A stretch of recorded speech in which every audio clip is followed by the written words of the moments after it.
Hello, America, and welcome back to another episode of the Hear Me Tell It, the life and times of Jerry Daniels.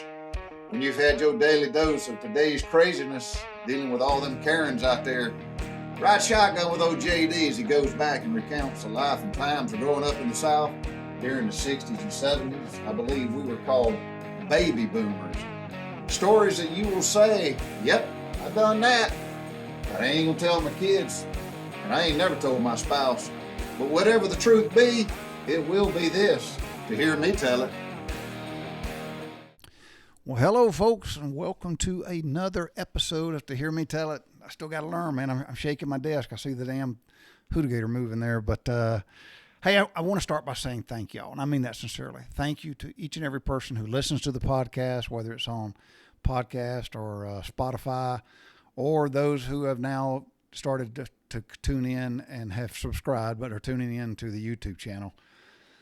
And I told y'all the YouTube channel was large, I did, but we'll see if this keeps working. Don't have anything alternative in the hopper right now other than this big mic and these things on my head, so it is what it is. Hey, and so anyway, subscribe to if you're watching it on YouTube, please hit the subscribe button, subscribe to it, like it, comment on it, and please share it with folks. So I would appreciate that very much. So, all right. I'm going to tell y'all a story about this hat. Y'all see that hat? It says Rosemary Beach.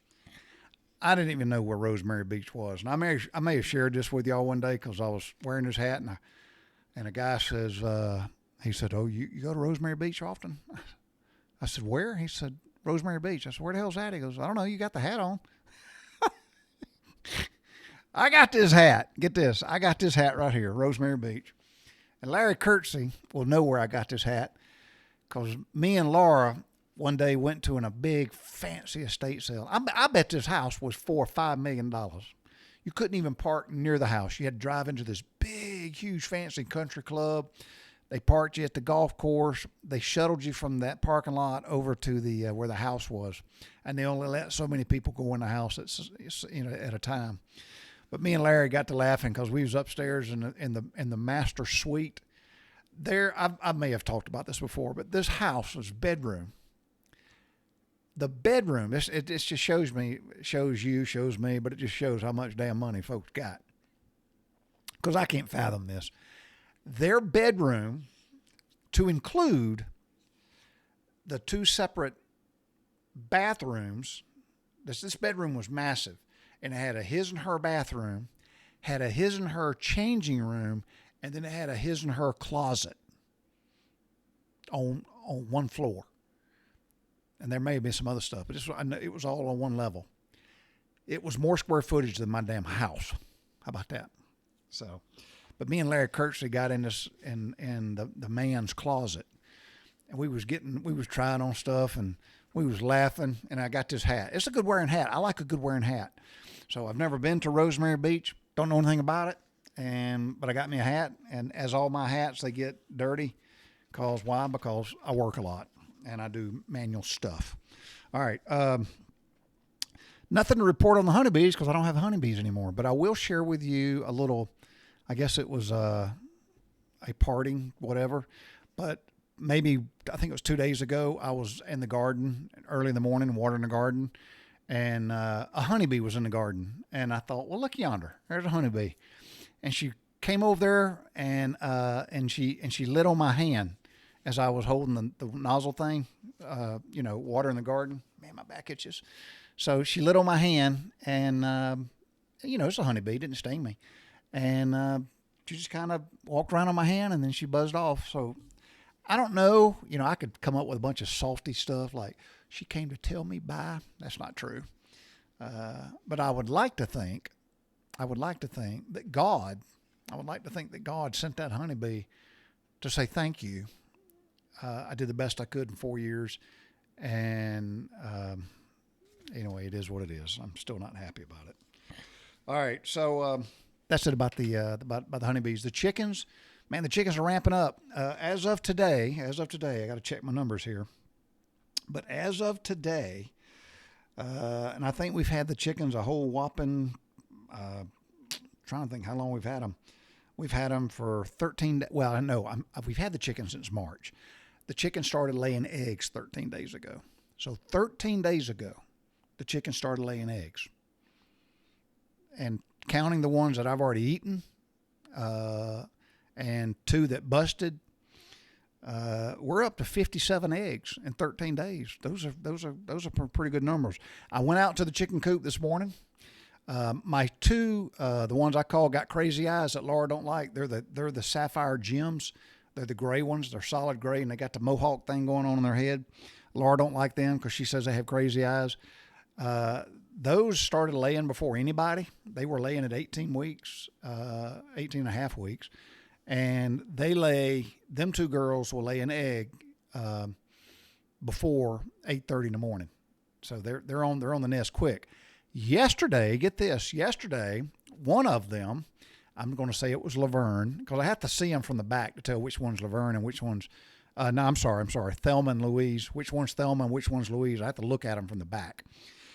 But one of them, Thelma or Louise, got in there yesterday and laid not 1, but she laid 2 eggs. She laid 2 eggs in one sitting. I was pretty impressed. And people go, well, how do you know that? Because I look at them, I track them, I keep notes. That's the engineering scientific mind that I have. I want to know.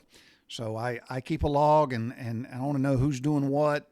Because that way, when I have a little pep talk, which I had this morning, so I had the pep talk, and I immediately started my pep talk with my chicken, pointing at Thelma and Louise. I said, what I'm about to say to you girls does not apply to y'all. It doesn't apply to y'all. And then I turned around and I said, and Ruby, Laverne and Shirley, and Miss Curley, y'all are doing okay, but we got to get those numbers up. And then I looked at the other 2, Larry and Mo. I said, you sons of bitches are 20 weeks old, and y'all ain't laid an egg 1. So maybe they're probably going to be bitching. I think one of them raised up a feather or a wing and tried to get my attention and go, it's the heat. I'm like, I don't give a damn if it's the heat. Get your ass in the nest, and let's get the egg going. So I told them, they don't know no different, but I told them, I said, y'all don't see Jasper anymore, do you? See there? I said, and the other 2, I know one was a rooster. I don't think the other one was, but I had too many. I made a huge mistake. I had overcrowding. So a good buddy of mine came and got the other 2, Ginger and Scooter. They're gone. They was too young to kill and even try to eat. And I was this heat and it was overcrowding, so I just got rid of them. But they don't know no different. So I just threatened them at my pep talk this morning. I said, there's 3 of them that ain't with us anymore. Y'all better get it under control. And it's gotten to the point where, I try to let them out. I do. I let them out a couple of times a day, but I'm like a shepherd. I stand around with a big ass stick, and people may say, well, Jerry, what the hell are you doing that for? You got chickens. Well, I've already learned, and I'm getting my ass in trouble. But if I let them out and I don't stand there and watch them and run around with that damn stick, they will tear Laura's flower beds to pieces. And it happens just like, boom. I mean, I can blink, I can turn around and do something, turn around, and then there's 5 of them over there in the flower bed, and all the bedding and all the mulch it's damn everywhere. And I was like, well, shit, I'm out of here. Let me go get them out. So I get them out, and I clean up. And then I have another pep talk about the flower bed stuff. I let them back out. It don't sink in that big head of theirs, and they go right back at it. So anyway, I'm glad my neighbors don't live so close that they can actually see me and run around with a stick. It's like herding cats, but I'm herding chickens. So, all right. What would my daddy have said about that? Okay, I posted this on Facebook. This is pretty funny. It was one of those things where you just had to been there. But Laura and I were coming back from shopping the other day, and we're getting pretty close to the house. And I see a bunch of stuff in the road that requires me to change lane and get in the other lane. And I was getting close. I'm like, oh man, what the hell is that? And Laura says, oh my gosh, somebody's had a wreck. I don't think she says wreck like a Southern person. Maybe she says it different, but I'm putting in my words for her. But that's what she says. She goes, oh my gosh, somebody's had a wreck. And I got closer. I went by and I looked out the window. And I said, that ain't no damn wreck. I said, that's a big ass flat screen TV, and about 25 pieces laying there below the road. We went on past. This is Laura. I love her. She said, somebody's going to have a sad day. They were going home to watch TV. Yo, that's funny, man. I don't care who you are. That's funny. Somebody's going to have a sad day. They were going home to watch TV. They thought they were going home to watch TV, or words to that effect. I don't know. Man, we laughed. We laughed our ass off. Anyway, all right. I already talked about how damn hot it was. I got a list here, and I'm gonna do really good, y'all. I'm really working because I got some feedback about Jerry. You talk too damn much. Yes, I do. Yes, I do. But anyway. You remember I talked about the other day about that fire aid thing, that whole fire aid, thing or whatever. And all that's coming to a head. All that crap's being exposed. Where's my notes? Here's my notes. All that stuff's being exposed. And there's a lot of sad, pathetic reality to it. A lot of them damn highfalutin, that's the word. All of them highfalutin uppities with their nose up in the air, and they're all Californians, obviously, and a lot of athletes and a lot of actors. I think Samuel Jackson was one of them, and I forget the other guy. He's anyway. They're actors, and in my humble opinion, there are some actors that are good people, but that doesn't matter. They're just actors, meaning they pretend. They went to whatever, but anyway, they're in the theater arts or whatever. I don't care. I'm not an artsy guy, and I don't care. But they're like the jesters. They're just actors. They're actors. Either they get paid to pretend something they're not, and they get paid a lot of damn money though. Okay, so a lot of those actors got on TV. Man, they had that huge concert, and they was pleading and begging people. And one of the actors actually said, go to this website, blah, blah, blah, blah, blah. Donate as much money as you can, and it will go directly to the people to help the people that have been impacted by this whatever fire that anyway, that fire was a result of a bunch of things. And I heard there was arson involved, but bottom line is that like the state of California and like the city of Los Angeles, it lacks something. It's called leadership. I talked about that last week. They ain't got no leadership. They got politicians who worry about being popular, and Gavin Newsom's one of them. But that idiot, and I can say that because it's my podcast. It's just it's my damn opinion. That idiot of a mayor. She's a communist. She spends more time in foreign countries to include, I ain't got enough fingers and toes to tell how many times she's been to Cuba. What the hell is she doing in Cuba? She's a communist. But and everybody had all the indicators, all the people that are professional at tracking it, like, hey man, it's supposed to get bad, it's supposed to get bad, it's supposed to get bad. That woman that made $750,000 a year to manage the water, she didn't even get involved to go, I think I need to put some water downstream in all those reservoirs to be able to prepare ourselves for the fight and all that stuff, for the fire. No, again, the city of California, the state of California, the city of Los Angeles, San Francisco, San Diego, ain't no different than Detroit, Washington, D.C., New York City, Baltimore, Philadelphia, St. Louis. I could go down Atlanta. They don't have leaders. They have no concept of what leadership's about. All right, boy, I got to take a breath. Whew. Anyway, so all these folks get on the all the social media sites and on cable TV, and they're begging for people to send money to help the victims from that fire. And they, in short order, they raised over $100 million. And I told y'all last week, that's a lot of damn cabbage. $100 million. $100 million. And remember, and then in the state of California and the city of Los Angeles says, hey, we're going to forego and we're just going to kind of give waivers on all these restrictions. That was a lie. They didn't do it.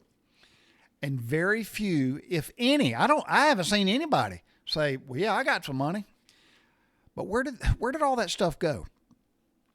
All that stuff went to a group called the Annenberg, Annenberg, the Annenberg Foundation. The Annenberg Foundation is where all that stuff went. That's where it went. And I remember last week I said just like it just disappeared.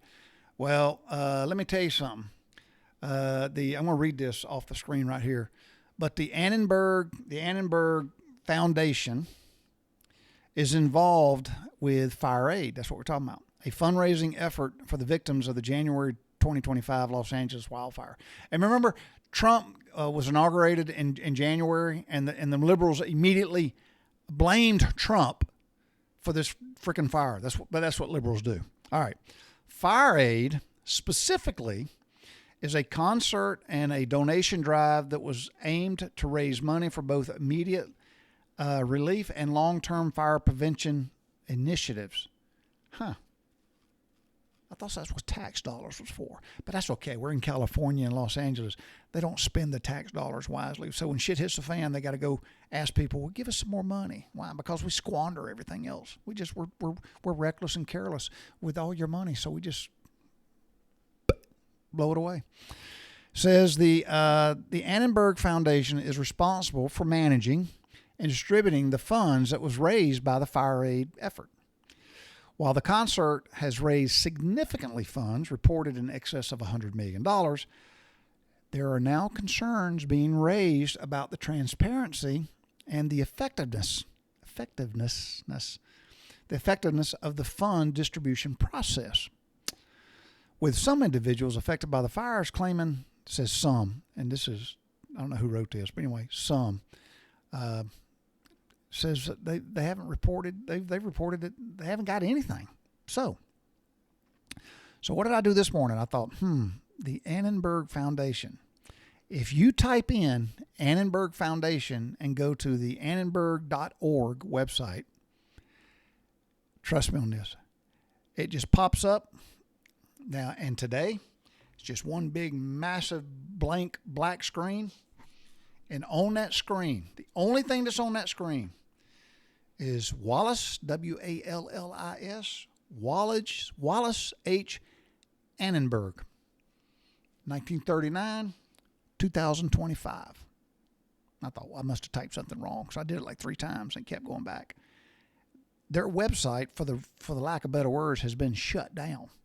And the only thing on it is this right here, and it's got my notes here, but I thought it was a dude's name. It's a woman. And I was reading the other news articles about what they did and all that kind of stuff. But if you Google her name, she died 2 days ago. So Wallace H. Annenberg had lung cancer, and she died 2 days ago. And she was right she's in the ticket. They're investigating this whole damn group. Like, where'd all that money go? That money. Oh, and let me tell you this: I would encourage you to do this. And this is sad, but share this with the children and grandchildren. Anybody, stop, please stop with all the plastic surgery. God made us in His image, but He made us perfect in His eyes. We are who we are. We don't need to start doing stuff to change what we look like. That's not God's will. That's not God's preference or whatever it is. But no, you don't need to do that. But this woman, the reason I'm bringing this up, y'all have seen some of these pictures, and it's got to be something up here. And just like the, that carpenter girl that died because she was so worried about what she looked like. She didn't eat, anorexia and whatnot. But stop worrying about that stuff. I know it's mental. I'm not a psychologist or I don't want to be. But just you don't need to do all that stuff to your body to get people to, I guess, approve of you. Just accept who you are, the way you are. Make some good choices. Obviously, health and physical fitness and health and diet, all that's important. Those are positive things. But you don't need to start doing stuff because guess what? We get old. We get bigger. We get rounder. Our thyroids check out. Our hormones go to hell in a handbasket. Our body can't deal with certain types of chemicals, and that's all in the foods and stuff. And we can't. Our hair turns gray. We get sags and wrinkles and ailments. Hell, man, I lay in bed. I ain't kidding y'all. And around 2 or 3 o'clock in the morning, I wake up and I can barely do this. And my fingers, I exercise them in the mornings, but my fingers, boy, they hurt. And I got arthritis so freaking bad, especially my right hand. Where's my, I got it here somewhere. Man. Y'all, I have lost, I put it somewhere. I got one of those hand exercising tools. I know this is a hell of a podcast, ain't it? And here I am looking for something. This is bothering me because now I can't find the damn thing. It's on a piece of paper over here. But I got one of these. I'll do that to keep my hand, I guess, as limber as possible. But I wake up most mornings around somewhere between let's just say 3 o'clock, and my hand is just like, and when I do like that, it doesn't move smooth. It goes click, click, click, click, click. And then especially my little finger and my middle finger. And then they'll go, and if I try to open it, it'll go tick, tick, tick. It don't move slow like it is right now. I've worked it all out this morning. So that's become a morning ritual. But my point is we get old, let it be. Let's just age. All right, so if you go to, if you go to Annenberg Foundation, you're not going to find anything. But if you Google her name, Wallis, Wallis, Wallis H. Annenberg, Annenberg, her picture's going to pop up and you're going to go, oh my, that poor girl, and somebody to have this much money. That's what's really sad. Somebody to have this much money to be that sad. Now, she died 2 days ago, but somebody have this much money to be that sad, shallow, I don't know, but man, she's had so much stuff. She looks weird. Looks really weird, and her face is all jacked up, and her lips are, and her got, I don't know, man, that's messed up. All right, so anyway, so this fire aid thing raised over $100 million, and it went to the Annenberg Foundation, and then it got distributed to, I'm told, in excess of 188 nonprofit organizations. And I started looking at that like, wow, man, that's a lot. So if you go and you read where all this money went, but it went to various organizations to include El Nindo, Vision Y Comprasiamo, Homegrown, and it says these are, somehow or another, these are equipped to provide relief. Well, folks are saying we didn't get no relief.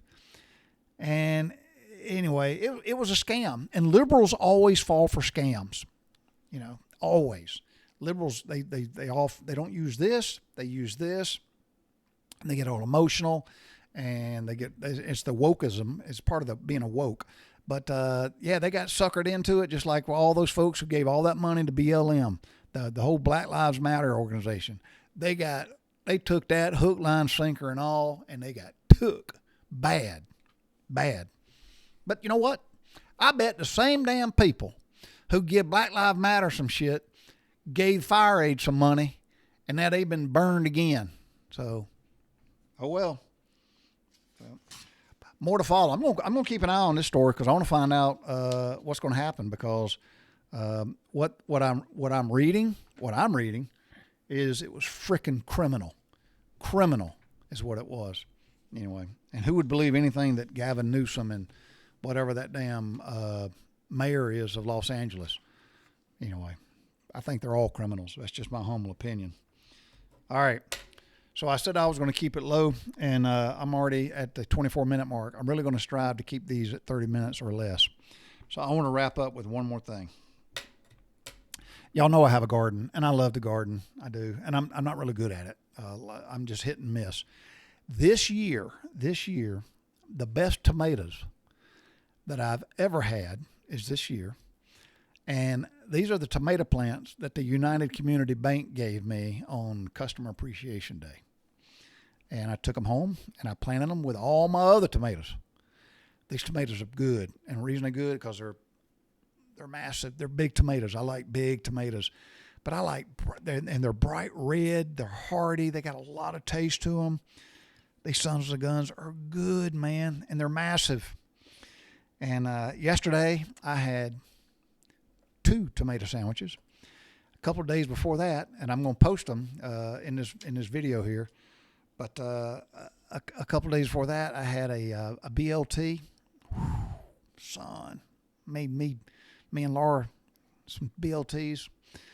House smelled like bacon for 2 days. But so I've had a couple of BLTs with these tomatoes. I had two tomato sandwiches yesterday, and I had another one today. And I was making that sandwich today, y'all. I'm not looking at the camera, but I was making that sandwich today. And I was in the kitchen by myself. And as I was spreading that blue plate mayonnaise on that bread, and when you make tomato sandwiches, you got to go heavy. Y'all hear what I'm saying? You go heavy on that mayonnaise. Whether you use blue plate, whether you use Miracle Whip, whether you use, what are the other ones? I don't know. Kraft, I don't know. I just know blue plate. That's all I know. So I know, y'all can comment about what it's like Ford or Chevrolet. Yeah, y'all, we can fight all day about mayonnaise. Stuart O'Hearn knows blue plate. I know blue plate because that's where I'm making my coleslaw. But Hellman's, I think Hellman's makes mayonnaise. I don't know. You think I grew up in the grocery business, I'd know all the mayonnaises. But I was spreading that mayonnaise on, and like I said, I go thick. I mean, thick. You got to just clunk it on there. It needs to be thick. Did I say the mayonnaise needs to be thick? It needs to be thick. And you put that on there, and you put an ass load of black pepper. Put a little bit of salt, but put an ass load of black pepper. You got to have a lot of black pepper. It's got to be good, fresh white bread. Good, fresh white bread. And I was making that sandwich, and as I was spreading that damn mayonnaise on there, I just had a thought. I thought to myself, I said, boy, what I would do to be standing there in the kitchen making this sandwich for me and Bob Daniels. That would have been a gem of a day if Daddy could have been with me. Daddy never saw me have a garden. Daddy never saw me raise bees. Daddy never seen me have chickens. He never saw that. And I say that because Daddy only saw me, from the ages 1 to 17, 18. I joined the Navy when I was 17. I ended up shipping out when I was 18, but I joined when I was 17. So Daddy only saw me that short period of time. And then after that, whenever Daddy saw me, I was active duty Navy, and it was in spurts. And I was always a career sailor. And tell y'all a story. I may have shared this with you one time. That no, I'm squirreling, and I'm already. I'm at that. I can't tell that story right now. But I just wished. And I don't want to get emotional here, but Daddy went way too early. Alzheimer's and dementia and all that stuff, and it's pretty rough. Anybody that has a family member that goes through that, y'all know what I'm talking about. It's rough. It's rough on everybody. The caretakers, the family, the friends, relatives. It's tough. It is real tough. But Daddy never saw me being retired, because I retired from the Navy to come home to help Mama. I did. That's the reason I retired from the Navy. I could have stayed in Greece for another year and a half, probably. And I could have done another tour. I could have done 30 plus years in the Navy, but I wrapped it up at 26 because I had gotten all the information from Mama that Daddy was in a bad way. So Daddy, when I came home, he was not in the right mind then. And then I came home, and that was like November 2005. And then we took Daddy to a hospital one time in December of 2005, and then Daddy never came home after that, never. And then roughly 2 years later, he was dead. So I just wish he could have seen me out of the Navy as an adult, as a father, and a grandfather. But I wished I could have shared a tomato sandwich with him.